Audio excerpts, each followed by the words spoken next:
Alors, l'objectif, il y a plusieurs objectifs qui sont visés à travers ces journées. Déjà, ça permet à l'ensemble des acteurs qui interviennent dans le secteur de l'aménagement du territoire de se retrouver et d'échanger sur les problématiques et les principaux défis d'aménagement du territoire au niveau national.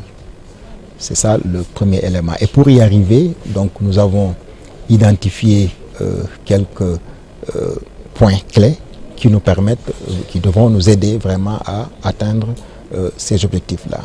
Le premier élément, c'est qu'aujourd'hui, on parle des pôles territoires. Donc, il s'agit de réfléchir sur comment accompagner l'État pour justement mettre en place de façon très efficace ces pôles territoires. L'autre élément, c'est le financement de l'aménagement du territoire, qui est une problématique depuis très longtemps, je pourrais dire depuis même les indépendances jusqu'à aujourd'hui. La question du financement de l'aménagement du territoire, notamment de la mise en place des schémas d'aménagement, est un réel défi pour le Sénégal. Troisième élément, c'est ce qu'on appelle l'harmonisation des interventions des différents acteurs qui interviennent en matière d'aménagement du territoire. Et là également, l'objet de cette rencontre, c'est de voir comment on pourra optimiser donc, cette collaboration entre les différents acteurs. Le quatrième élément, c'est la question de la maîtrise de l'information territoriale. Vous voyez bien, on ne peut pas faire un bon aménagement du territoire si nous n'avons pas une bonne maîtrise de l'information territoriale. Donc, comment améliorer cette maîtrise de l'information territoriale? Ça fait également partie aujourd'hui des objectifs qui sont visés.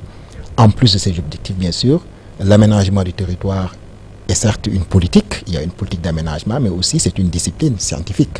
Donc l'idée aussi, c'est à travers tous ces acteurs que vous avez vus, notamment des scientifiques qui sont présents, de voir les innovations majeures qui existent en matière d'aménagement du territoire et de faire en sorte que les politiques puissent s'approprier de ces innovations pour pouvoir réaliser de façon efficace donc, leurs projets et programmes.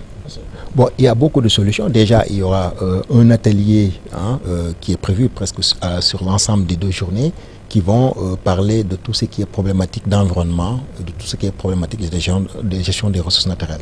Donc, dans cet atelier-là, bien sûr, cette question de la gestion des crues, de la question des inondations, va effectivement attirer l'attention des intervenants qui vont bien sûr se pencher sur ces questions, mais de façon beaucoup plus scientifique.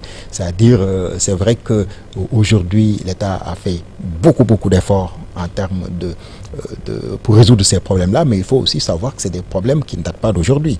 C'est des problèmes qui sont liés, que nous constatons depuis très longtemps et qui sont liés aussi justement à la façon dont depuis très longtemps l'État n'a pas toujours forcément maîtrisé véritablement la mise en place des outils de planification pour pouvoir résoudre ces problèmes-là. Des réflexions vont être faites par cela pour accompagner déjà l'État qui est sur le terrain et qui essaie d'apporter des solutions plus ou moins efficaces.